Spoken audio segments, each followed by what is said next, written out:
యోహాను సువార్త 14:18 మాట చదవగలిగితే, మిమ్మును అనాథులుగా విడువను, మీ యొద్దకు వత్తును. దేవునికి స్తోత్రం కలుగును గాక. ఆ పరిశుద్ధాత్మ దేవుడు మనల్ని అనాథులుగా విడిచిపెట్టే దేవుడు కాదు. ఆయన ఆదరణకర్త, మనల్ని ఆదరించే దేవుడు.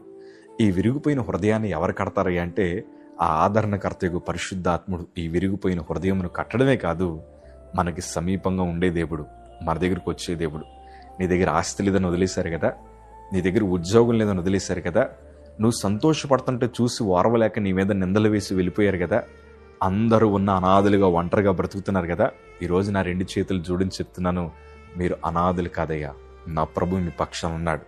మరి ఏం చేస్తావు ప్రభు అంటే, ఈ ఒంటరి వారిని 1000 బలము కలిగిన వారిగా, సాక్ష్యం కలిగిన వారిగా ప్రభు మార్చి ఉన్నతమైన శిఖరములు ఎక్కించగలిగిన దేవుడు. విశ్వాసముతో ఉండండి. దేవుడు మీ ప్రార్థనలకు తగిన జవాబులు ఆయన దయచేయడానికి సిద్ధంగా ఉన్నారు. దిగులు చెందకండి. ఇంకెప్పుడు మీరు అనాథులుగా భావించొద్దు. ఆ ఆదరణకర్త మనకు తోడుగా ఉన్నాడు. ఎవరు లేకపోయినా పర్లేదయ్యా, బ్రతకొచ్చు. ఏసే లేకపోతేనే బ్రతకలేం. ఎవరో వదిలేశారని ఎందుకు కృంగిపోతున్నావు? ఎవరో విడిచిపెట్టేశారని నేను అనాథరని ఎందుకు అనుకుంటున్నావు? ఏసే ఉన్నాడు. ధైర్యంగా నిలబడు. ఒకానొక రోజు నేను అందరి మధ్యన సంతోషంగా ప్రభు నిలబడతాడు. God bless you.